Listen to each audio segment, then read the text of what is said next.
आत्मीय स्वयंसेवक बंधु, सज्जन वृंद, माता भगिनी,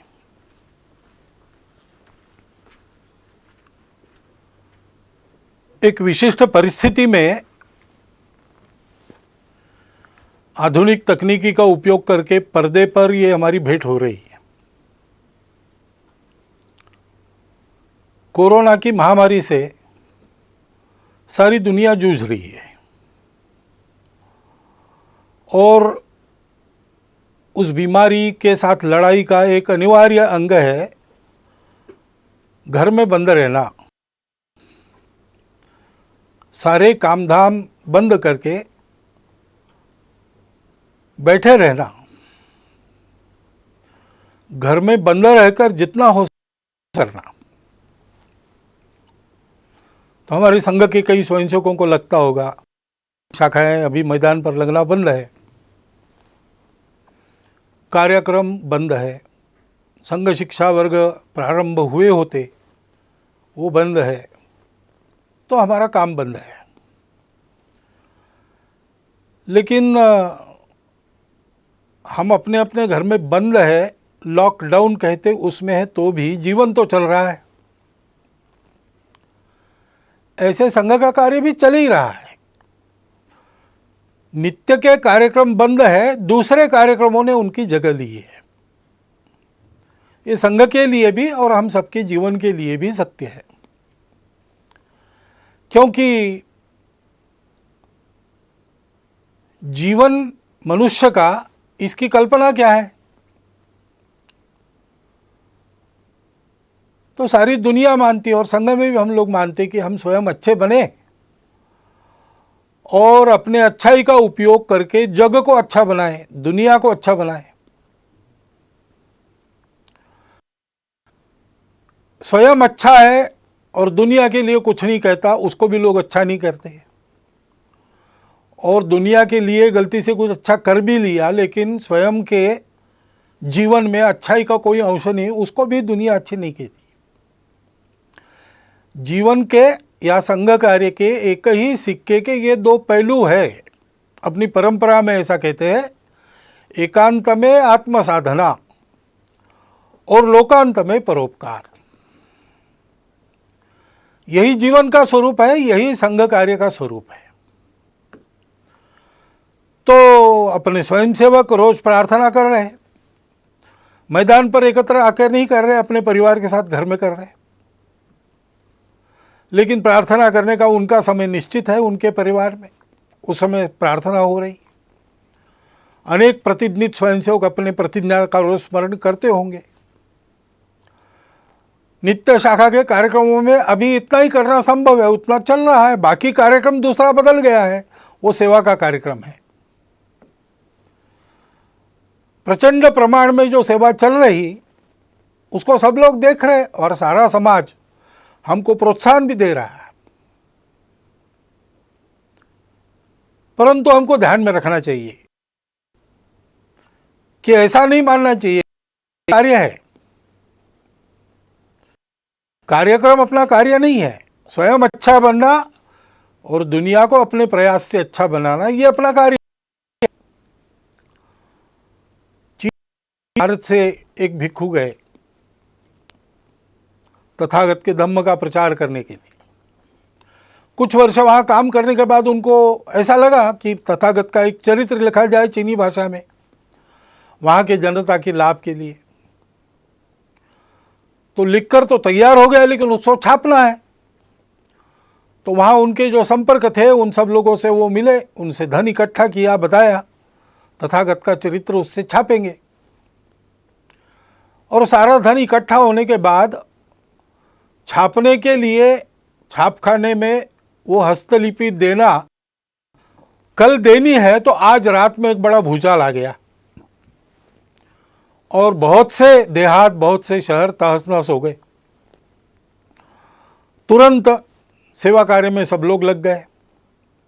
तो पुस्तक के लिए जो धन लाया था उसका स्वाभाविक उपयोग लोगों की राहत के लिए हो गया, वो धन समाप्त हो गया। इसलिए कार्य पूरा होने के बाद फिर से भिक्खु ने सबको बताया कि धन तो दिया था आप लोगों ने, लेकिन वो ऐसे काम में हो गया खर्च, तो और एक बार धन संकलन फिर से वैसा किया। फिर जब छापखाने में जाना था, उसके पहले कुछ दिन एक बड़ी बाढ़ आ गई, फिर से राहत कार्य करना पड़ा, सारा संकलित धन उसमें व्यय हो गया। फिर जाकर लोगों को समझाया, लोग भी समझ गए, तीसरी बार धन संकलन हुआ। इस बार कोई आपत्ति नहीं, हस्तलिपि छापखाने में गई, मुद्रित होकर किताब तैयार हुई, किताब का धूमधाम से प्रकाशन हुआ ने, और उस किताब को बड़े श्रद्धापूर्वक खरीदा, और पढ़ने के लिए अपने अपने घर में जब लोगों ने उसको खोला तो पहले पन्ने पर लिखा था कि ये तथागत के चीनी भाषा में चरित्र की तीसरी आवृत्ति है। यानी लिखित चरित्र एक चरित्र का स्वरूप है, लेकिन उस चरित्र का जो संदेश है दुनिया की दुख मुक्ति, उसको आचरण में उसके पहले 2 बार लाके दिखाया गया, तो वो भी उस पुस्तक की आवृत्ति है। ऐसे हम आज जो कर रहे हैं वो भी कार्यक्रम बदल के ही कार्य कर रहे हैं, इस भावना से उसको करना। फिर से वैसा किया। फिर जब छापखाने में जाना था, उसके पहले कुछ दिन एक बड़ी बाढ़ आ गई, फिर से राहत कार्य करना पड़ा, सारा संकलित धन उसमें व्यय हो गया। फिर जाकर लोगों को समझाया, लोग भी समझ गए, तीसरी बार धन संकलन हुआ। इस बार कोई आपत्ति नहीं, हस्तलिपि छापखाने में गई, मुद्रित होकर किताब तैयार हुई, किताब का धूमधाम से प्रकाशन हुआ ने, और उस किताब को बड़े श्रद्धापूर्वक खरीदा, और पढ़ने के लिए अपने अपने घर में जब लोगों ने उसको खोला तो पहले पन्ने पर लिखा था कि ये तथागत के चीनी भाषा में चरित्र की तीसरी आवृत्ति है। यानी लिखित चरित्र एक चरित्र का स्वरूप है, लेकिन उस चरित्र का जो संदेश है दुनिया की दुख मुक्ति, उसको आचरण में उसके पहले 2 बार लाके दिखाया गया, तो वो भी उस पुस्तक की आवृत्ति है। ऐसे हम आज जो कर रहे हैं वो भी कार्यक्रम बदल के ही कार्य कर रहे हैं, इस भावना से उसको करना। तो स्वाभाविक केवल संघ के लोगों के लिए नहीं, सभी के लिए कुछ बातें स्पष्ट हो जाती है। एक तो हम ये सेवा क्यों कर रहे हैं, उसकी प्रेरणा हमारी स्वार्थ की नहीं है, अपने अहंकार की तृप्ति या अपनी कीर्ति प्रसिद्धि के लिए ये नहीं। जो लोग सहयोगी बनना चाहते हैं उनको जानकारी हो इसलिए कुछ प्रसिद्ध करना पड़ता है। अपने कार्य की रचना में हम सबको सविस्तार वृत्त ठीक ठीक पता चले इसलिए उसको प्रकाशित करना पड़ता है। लोगों को प्रेरणा मिले इसलिए भी ऐसे कार्य में आने वाले अनुभवों का लेखन प्रकाशन करना पड़ता है। परंतु अपना डंका बजाने के लिए हम ये काम नहीं कर रहे। हम काम कर रहे हैं, ये अपना समाज है, अपना देश है, इसलिए इस स्वार्थ, भय, मजबूरी, प्रतिक्रिया या अहंकार, इन सब बातों से रहित आत्मीय वृत्ति का परिपाक है ये सेवा। और इसलिए इस सेवा में हम लोगों को निरंतर लगना है, निरहंकार वृत्ति से लगना है, श्रेय दूसरों को देना है। और अभी ये जो विशिष्ट आपत्ति है उसमें जो सेवा करनी है उसमें लोगों का प्रबोधन भी करना पड़ता है, कई बातें बतानी पड़ती है। तो बताने का परिणाम तभी होता है जब हम उसका पालन करते हैं। और इसलिए कोरोना की महामारी के समय में अपने स्वास्थ्य को सुरक्षित रखने के जो जो नियम विहित है और हम लोगों को बताने वाले हैं उन सबका पालन पहले अपने को करना है। वो पालन करते हुए भी करना है। घर के बाहर निकलना, लेकिन नियम बना है कि उसके लिए अनुमति चाहिए, लॉकडाउन है तो अनुमति पूर्वक ही काम करना, फिजिकल डिस्टेंस रखना है, अंतर रखना है, वो अंतर रखकर काम करना पड़ेगा। छोटी छोटी बातों में भी सहज रहकर स्वयं उसके पालन का उदाहरण बनकर हमको लोगों को बताना है। और हम ये कर सकते हैं। महामारी नहीं है, उसने कहर मचा है, लेकिन उससे डर जाने की आवश्यकता नहीं है। डरने से काम नहीं होता, डरने से संकट का बल ज्यादा बढ़ता है। अपना संतुलन कायम रख के मन में भय का लवलेश न रखते हुए ठंडे दिमाग से उपाय करने हैं, कैसे करने पड़ेंगे, क्या क्या करना पड़ेगा, इसकी योजना बनाकर हम काम करते हैं तो वो काम यशस्वी होता है। आत्मविश्वास युक्त ऐसा अपना सुनियोजित प्रयास करना है होकर, और सातत्यपूर्वक प्रयास करना है, क्योंकि ये बीमारी नहीं है। इसमें निश्चित क्या क्या हो सकता है इसके अनुमान लगते, जैसे जैसे अनुभव आता है वैसे ही पता चल रहा है। और इसलिए अब ये कितना चलेगा पता नहीं, जल्दी से जल्दी समाप्त हो ये पूरा प्रयास हम करेंगे, लेकिन जितने दिन चलेगा उतने दिन पीड़ित लोगों को राहत देने के और ये बीमारी न फैले उसके प्रयास जारी रखने पड़ेंगे। छोड़ दिया तो यशस्वी, एक आदमी सब तरफ से कंगाल हो गया, निराश हो गया, उसको हम आत्महत्या करेंगे। लेकिन कुछ उसके जेब में पैसा था, कुछ दिन जीने का सामान उसके पास था, तो उसको पहले इसको खर्चा कर देते हैं और बिल्कुल ही कफलक होकर मर जाएंगे। इसलिए वो बड़े शहर में गया कि वहां पर जुआ खेलेंगे, सारा धन उड़ा देंगे, फिर मर जाएंगे। लेकिन बाद उसको पता चला कि उस गांव के पास, उस शहर के पास एक बहुत लंबी चौड़ी जमीन थी जिसमें मैंगनीज मिलेगा ऐसा लगता था। इसलिए 2-3 माइनिंग कंपनीज ने वहां आकर खुदाई की, 250 फीट नीचे गए लेकिन मैंगनीज मिला नहीं, निराश हो गए। इसलिए उसका लिलाव वो करने वाले थे, तो उसको लगा कि ये भी एक जुआ है, चलो जाके बोली बोलेंगे। अब इतना तो धन नहीं था उसके जेब में कि इतनी बड़ी जमीन खरीदी कर सके, लेकिन वो 250 फीट की जमीन नहीं थी, 250 फीट का लंबा चौड़ा गहरा गड्ढा बना था, उसको कौन खरीदेगा। उस नीलाम में कोई आया ही नहीं, यही अकेला पहुंचा, इसलिए इसके जेब में जितने पैसे थे उतने में उसकी जमीन हो गई। अब जो मजदूर वहां काम कर रहे थे उनको उस दिन की मजदूरी कंपनी ने दे दी थी, तो उन्होंने आके पूछा क्या करें, काम अभी बंद करें कि 5 बजे तक करें और बाद में छोड़े। तो उसने कहा आपने पैसे लिए हैं तो 5 बजे तक काम करो। उन्होंने 5 बजे तक खुदाई की, 3 फीट और खोदा, उसमें जो नमूने मिले उसमें मैंगनीज मिल गया, और कंगाल बना हुआ वो आदमी मैंगनीज की खदानों का मालिक, बाद में एक रेलवे कंपनी का मालिक, ऐसा सब कुछ बन गया, फिर से उसका जीवन बन गया। उसने लेख लिखा, वो मैंने पढ़ा, रीडर्स डाइजेस्ट में आया था, कहानी अमेरिका की है, लेकिन उसका शीर्षक था difference between the success and failure is 3 feet. 3 feet के अंतर के लिए अपना सातत्य खदान मालिकों ने छोड़ दिया तो वंचित रह गए, और 3 फीट और खोदने का दम इसने दिखाया तो इसको वैभव मिल गया। इसलिए ऐसा सातत्य अपने प्रयासों में चलना चाहिए, ऊबना नहीं चाहिए, थकना नहीं चाहिए, करते रहना चाहिए, सबके लिए करना है, इसमें कोई भेद नहीं है। जो जो इसके पीड़ित है वो हमारे अपने हैं। भारत ने तो जिन दवाइयों के और निर्यात पर बंदी लगाई थी दुनिया के हित के लिए, उसको हटाकर थोड़ा बहुत अपने तरफ नुकसान लेकर भी दवाइयां भेजी है। जो मांगेंगे उसको देंगे,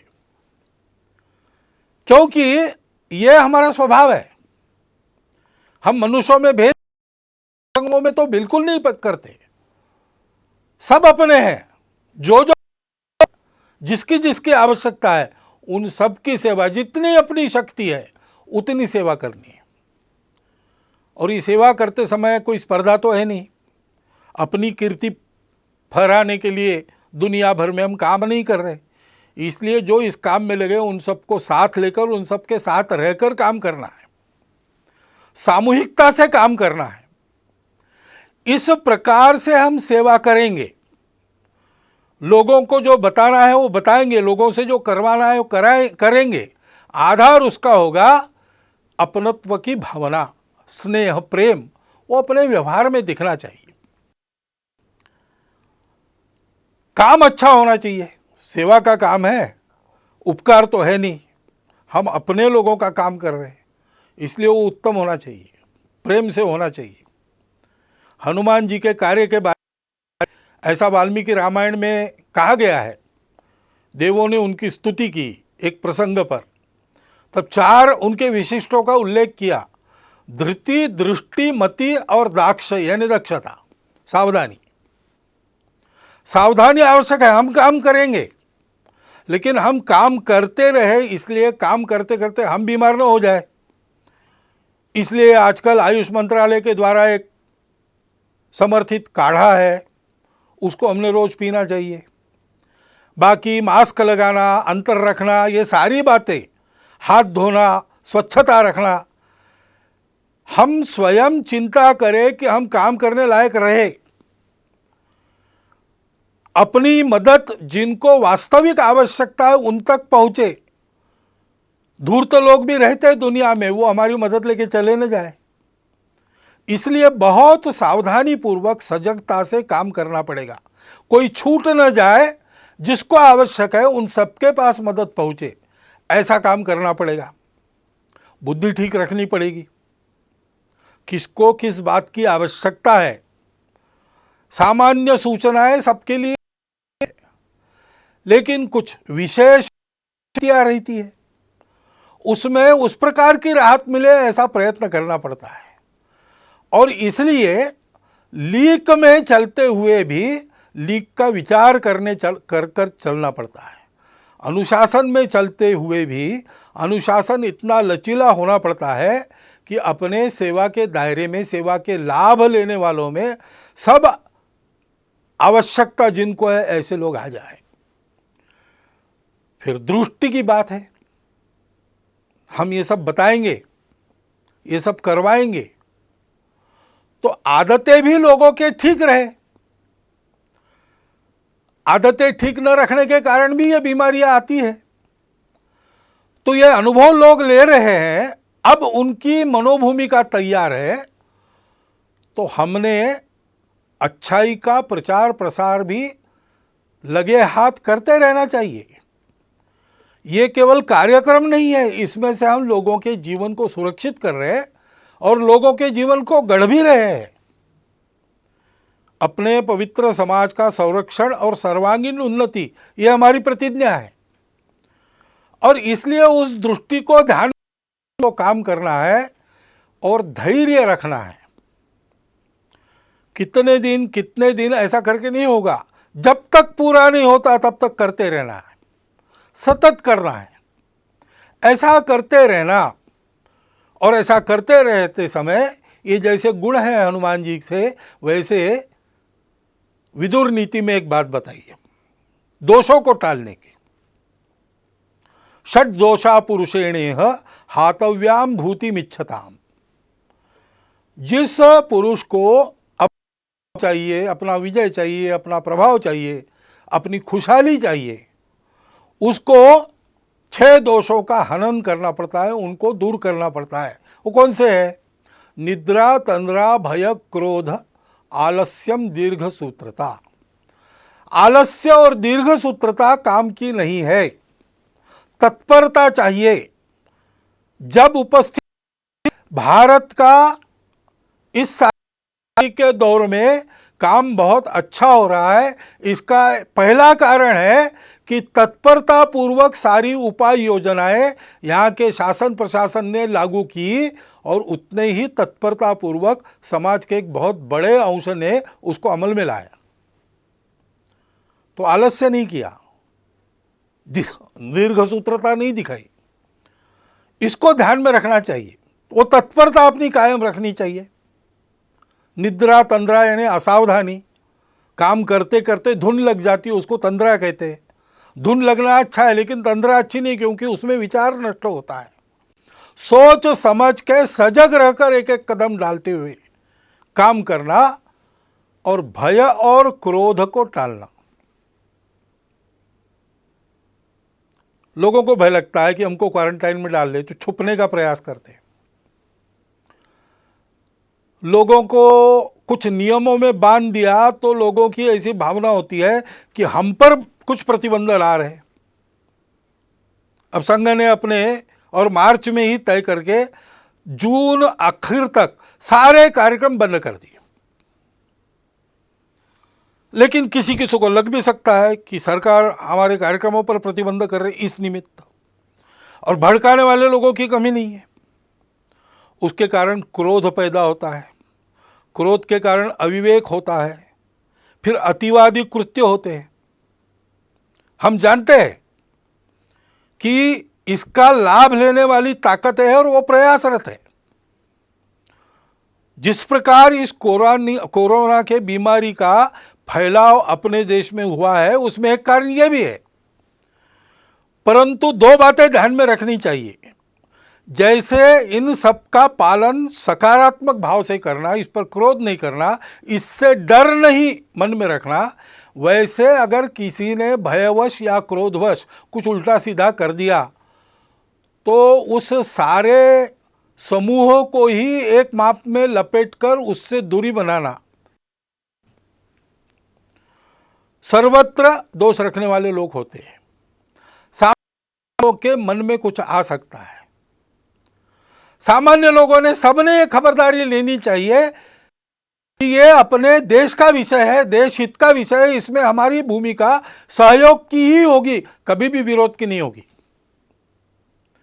मन में किंतु परंतु है, उसका द्वेष क्रोध को भड़काने वाले लोग हैं, उनके खेल चल रहे हैं। स्वार्थ के कारण होंगे, ऐसे कुविचार रखने के कारण बहुत सारे लोग ऐसा प्रयास करते हैं। राजनीति भी बीच में आ जाती है। ये जिनको करना है, जिनका चलता है उनको चलता रहे, इससे बचना। ये लोग अपना कुछ बिगाड़ न ले, इतनी सावधानी और इतना बल सजग जागृत रखना।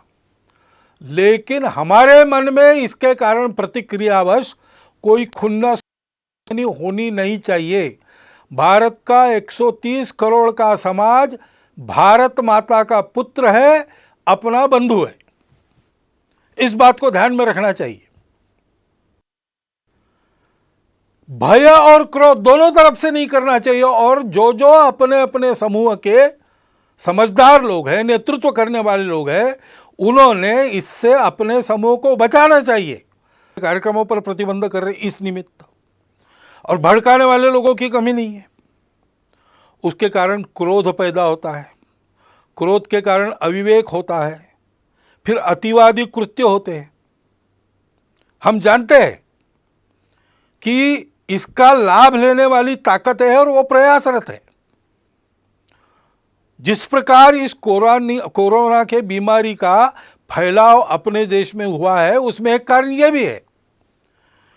परंतु दो बातें ध्यान में रखनी चाहिए।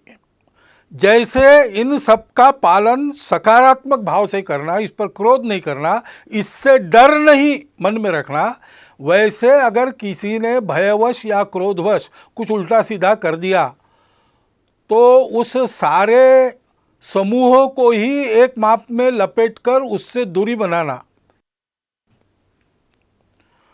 सर्वत्र दोष रखने वाले लोग होते हैं।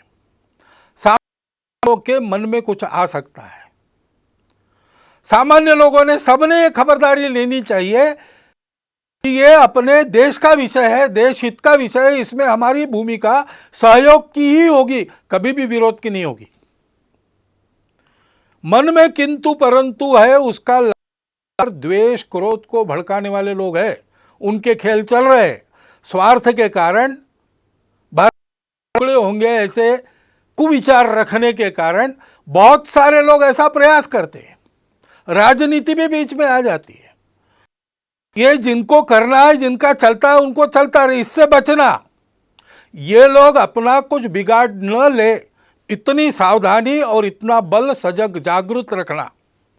लेकिन हमारे मन में इसके कारण प्रतिक्रियावश कोई खुन्नस होनी नहीं चाहिए। भारत का 130 करोड़ का समाज भारत माता का पुत्र है, अपना बंधु है। इस बात को ध्यान में रखना चाहिए। भय और क्रोध दोनों तरफ से नहीं करना चाहिए, और जो जो अपने अपने समूह के समझदार लोग हैं, नेतृत्व करने वाले लोग हैं, उन्होंने इससे अपने समूह को बचाना चाहिए। और ऐसे भय या क्रोधवश होने वाले कृत्यों में हम लोग नहीं है, हम लोगों को नहीं रहना चाहिए, ये अपने अपने समाज को सिखाना चाहिए। ऐसा नहीं करते तो क्या होता है, भारत के समाज को अतिशय वंद्य ऐसे 2 सन्यासियों की हत्या महाराष्ट्र में हुई। अब उसको लेके बयानबाजी वगैरह चलती है, उसको एक बाजू रख दिया जाए, परंतु यह कृत्य होना चाहिए क्या? कानून व्यवस्था को हाथ में लेना।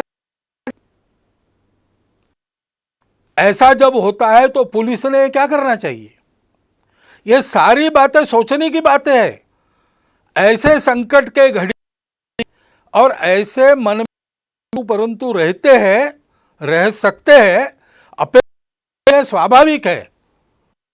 उनके चपेट में न आके हम सारे भेद की, स्वार्थ की प्रवृत्तियों को अलग रखकर उनसे बचते हुए, उनको उभरने न देते हुए देश हित में सकारात्मक बनकर ही आगे बढ़ना चाहिए। भय क्रोध ये जो 2 दोष है उसको टालना चाहिए। उन सन्यासियों की हत्या हुई, पीट पीट कर मार डाला गया, निरुपद्रवी लोग थे, किसी का कोई अपराध उन्होंने किया नहीं था। धर्म का आचरण करने वाले, धर्म का आचरण फैलाने वाले थे, मानव पर उपकार करने वाले लोग थे। उसका दुख हम सबके 28 तारीख को उनको श्रद्धांजलि देने के लिए हिंदू धर्म आचार्य सभा ने कुछ आह्वान भी किया है, विश्व हिंदू परिषद ने जो कार्यक्रम भी दिया है उसका हम सब लोग पालन करेंगे। उनकी स्मृति में अपनी श्रद्धांजलि व्यक्त करता हुआ इस विषय में मैं आगे बढ़ता हूं। धैर्य रखकर सारी बातें करनी चाहिए, क्योंकि ये बीमारी जाएगी, लॉकडाउन की आवश्यकता नहीं रहेगी, लेकिन जो अस्ताव्यस्त हो गया उसको ठीक करने में समय लगेगा। हमने देखा है कहीं कहीं ऐसा हुआ भी है कि थोड़े से बंधन शिथिल होने के बाद एकदम भीड़ हो गई, फिर से उनको तितर बितर करना पड़ा। ये अविवेक हो सकता है समाज में। सामान्य व्यक्ति को ऐसे समय में दिशा देने वाले लोग होने पड़ते हैं। अब विद्यालय खुलेंगे तो फिजिकल डिस्टेंस मेंटेन तो करना पड़ेगा आने वाले समय में कई दिनों तक। उसकी व्यवस्था कैसे होगी वो बताना भी पड़ेगा, समाज इकट्ठा के ये कैसे हो सकता है सोचना भी पड़ेगा। विद्यालय में, विद्यालय के आसपास के परिसर में छोटी संख्या में क्लासेस लगा सकते हैं क्या, ई क्लासेस लगा सकते हैं क्या, क्या करके विद्यालय की शिक्षा शुरू भी होगी और ये डिस्टेंस मेंटेन होगा। बाजार वगैरह शुरू होंगे, लेकिन लोग इस अंतर को कायम रखने का पालन करेंगे। फैक्ट्री उद्योग शुरू होंगे, तब भी भीड़ नहीं होगी, अंतर रखकर अनुशासन से लोग चलेंगे। इसके लिए चिंता करने की आवश्यकता है। यानी राहत पहुंचाने का काम शायद कम हो सकता है, परंतु फिर से ये बीमारी न आए, उतावली न हो, इसके लिए समाज को दिशा देने का काम हमको करते रहना पड़ेगा। ये सारे काम होने हैं तो समाज में एक सद्भाव, सदाचार, सहयोग का वातावरण बनना चाहिए। समाज के सारे जनमान्य लोगों को इकट्ठा करके उनके द्वारा ये बात करवानी होगी, संवाद रखना पड़ेगा। अनुशासन पालन के बारे में स्वयं का उदाहरण और उपदेश उन लोगों को रखना पड़ेगा। उसके लिए उनके साथ भी बात करनी पड़ेगी। लोगों की क्षमता, प्रतिकार क्षमता बढ़े। कई आयुर्वेदिक उपाय है, योग है, व्यायाम है, तरह तरह के प्राणायाम है। उपाय तो अपना स्वास्थ्य मंत्रालय भी बता रहा है और जगह जगह के चिकित्सक भी बता रहे हैं। उसका नित्य नियमित आचरण करने का एक क्रम कुटुंबों में चलना चाहिए। कुटुंबों में संस्कार का वातावरण होना चाहिए। शांत दिमाग से किसी भी भय यानी पैनिक के चपेट में हम ना आते हुए जो करना है वो कर्तव्य ठीक से करना, इस प्रकार का स्वभाव बनने के लिए कुटुंब में भी उस प्रकार के स्वभाव का संस्कार होना चाहिए। इसके हमको प्रयास करने पड़ेंगे और प्रयास में वही क्रम रहेगा। हमको उदाहरण बनना पड़ेगा, हमको समुपदेशन करना पड़ेगा, हमको अपनी सेवा से सबको जोड़ना पड़ेगा और सबका सहयोग जुटाना पड़ेगा। ये बीमारी पहली बार आई है इस प्रकार की सारे दुनिया में एक साथ। शायद ही पिछले और कुछ शतकों के इतिहास में विश्व पहली बार ऐसे संकट का सामना कर रहा है। तो संकट तो है और हम लड़ तो रहे, लेकिन ये संकट कुछ सिखा भी रहा है। जैसे प्रधानमंत्री ने ही में कहा सरपंचों को कि ये संकट हमको स्वावलंबन की सीख दे रहा है। तो कई ऐसी बातें भी आ रही, क्योंकि ये संकट जाएगा, जो अस्ता व्यस्त हो गया उसको यथावकाश हम ठीक कर लेंगे, लेकिन इस संकट के अनुभव में कुछ सत्य फिर एक बार उजागर होके हमारे सामने जो स्पष्ट खड़े हैं, उनसे पाठ लेकर बोध लेकर अपने जीवन की रचना को उसके अनुसार परिवर्तित करने का एक बड़ा काम, एक तरह से राष्ट्र पुनर्निर्माण का जो काम चल रहा है उसका अगला चरण, उसको परिणाम में लाना पड़ेगा। और बहुत से लोग शहरों से चले गए अपने अपने गांव में, सबके सब वापस आएंगे क्या? जो गांव में रह जाएंगे उनको रोजगार की क्या व्यवस्था होगी? जो वापस अपने काम पर आएंगे उन सबको काम देने की उद्योगों की या उनके मालिकों की स्थिति होगी क्या? क्योंकि उनके भी सारे कारोबार ठप पड़े। ऐसी अवस्था में इनका रोजगार भी कायम रहे और उस समय के सीमित साधनों में सब चल सके, इसके लिए सबको कुछ न कुछ छोड़ना पड़ेगा। उसके लिए मन की तैयारी करनी पड़ेगी, समझदारी बरतनी पड़ेगी, उसका भी उपदेश करना पड़ेगा, उसको भी समझाना पड़ेगा।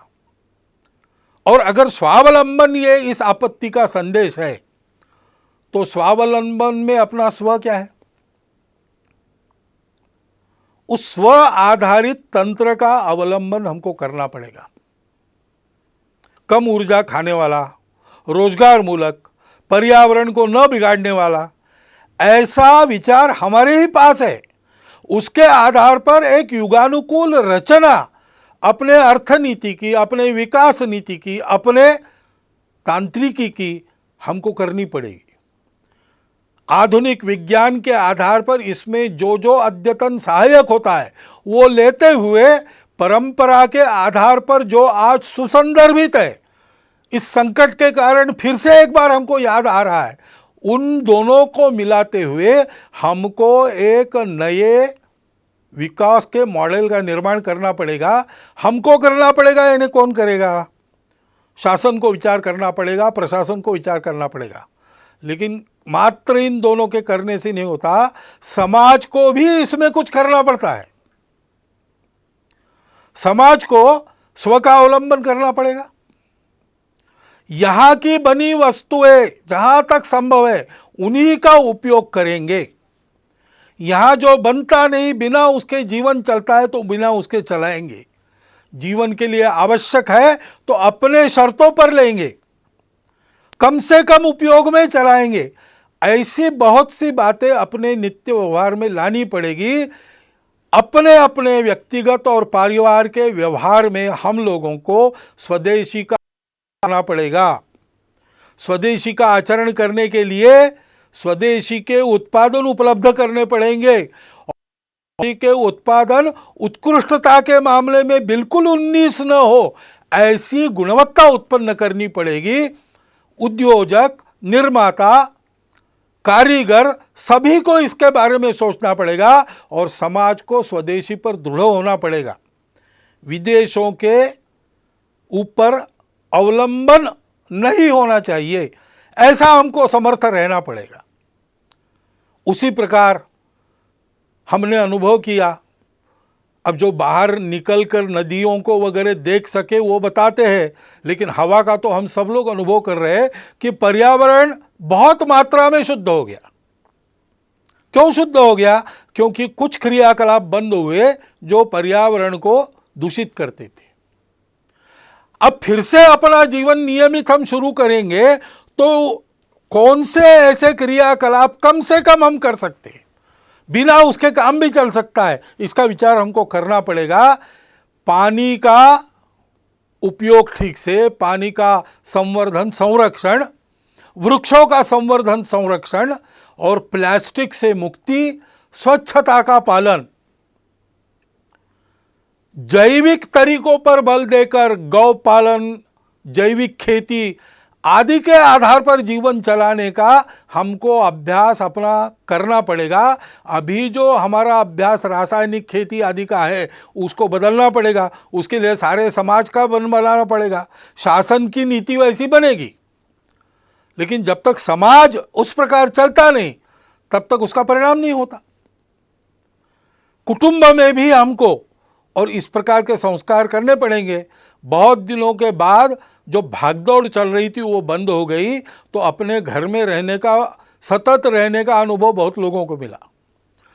घर को भी अच्छा लगा और हमको भी अच्छा लगा। इसके बहुत अच्छे परिणाम होते हैं। संवाद बढ़ता है, समझदारी बढ़ती है, सौमनस्य बढ़ता है। और इसलिए कुटुंब में इन सारे बोधों की चर्चा, उसके आधार पर व्यवहार कैसा हो ऐसा संवाद चलना। जैसा अपना कुटुंब है वैसे समाज भी एक कुटुंब है। समाज के भी विचार करने वाले लोगों में, समाज का नेतृत्व करने वाले लोगों में इस प्रकार का चलना, चर्चा का चलना, संस्कार का, नियमितता का प्रभाव होना अपने जीवन पर, व्यक्तिगत और सामूहिक, इसकी चिंता हमको करनी पड़ेगी। नागरिक अनुशासन के पालन में हम सबको तत्पर होना पड़ेगा। जहां जहां उस अनुशासन का पालन लोग कर रहे हैं वहां कोरोना का उपद्रव है, और जहां इस अनुशासन की आदत न होने के कारण गड़बड़ हो रही वहां कोरोना की चपेट में अभी भी देश का कुछ भूभाग है। और इसलिए उस अनुशासन का पालन करना, पिता ने कहा है कि देशभक्ति का स्वतंत्र देश में रूप तो नागरिक अनुशासन का स्वयं होकर सारे नागरिक पालन करते, इतने वो समझदार होते, यही है। डॉक्टर अंबेडकर साहब ने भी संविधान प्रदत्त करते समय जो भाषण किए थे उसमें इस प्रकार की कानून, नियम आदि का पालन करने पर बहुत जोर दिया गया है। हमको अपनी इस आदत को और ताजा और धार वाला करना पड़ेगा। उसी प्रकार समाज में सद्भाव का वातावरण, सहयोग का वातावरण, शांति का वातावरण बनाना पड़ेगा। शासन तो संस्कार मूलक शिक्षा नीति जल्दी लाना पड़ेगा उनको, क्योंकि ये सारे काम शासन की नीति, प्रशासन का को ध्यान में रखकर समाज को अपना मानकर अमल करने का तरीका और समाज का आचरण से सहयोग, इन तीनों बातों के एकत्र आने के बाद ही संभव होता है। तो शासन जैसे अपने प्रशासन को समाजोन्मुख करेगी, राजनीतिक लोग अपनी राजनीति को स्वार्थ मूलक से हटाकर देशहित मूलक बनाएंगे, शिक्षा जैसा वाली परिवर्तन अपने आप में करेगी, वैसे हम सब लोगों का व्यवहार भी पड़ेगा। भविष्य के लिए भी यह संकट बहुत कुछ बताकर जा रहा है। उसका विचार करके हमको अपने जीवन के नए मानक का विचार करते हुए उसको आचरण में लाना पड़ेगा। हम सब लोग मिलकर आत्मविश्वास से इस अपने देश और अपने समाज के अपनत्व को मन में रखकर इस देश संकट से निकालकर सारे विश्व की मानवता का नेतृत्व करने वाला देश बनाने के लिए आत्मविश्वास पूर्वक प्रयत्नों का, परिश्रमों का सातत्य अपने कर्तृत्व में रखकर फिर एक बार हमको सक्रिय होना पड़ेगा। इसकी आवश्यकता है। हमारी भूमिका विश्व में और अपने देश की यही है कि इस संकट को अवसर बनाकर हम एक नए भारत का उत्थान, इस सारे संकट को अवसर बनाकर उसमें से करे, ऐसी हमारी भूमिका हो। इसलिए जो में आवश्यक बातें मुझे लगती थी वो मैंने आपके सामने रख दी है। सारे स्वयंसेवक ऐसा सोचते ही है और ऐसा करेंगे ही, परंतु संपूर्ण समाज में सभी को ऐसा होने की आवश्यकता है। इतनी एक बात को मैं आपके सामने रखता हूं और अपना यह निवेदन पूर्ण करता हूं। धन्यवाद।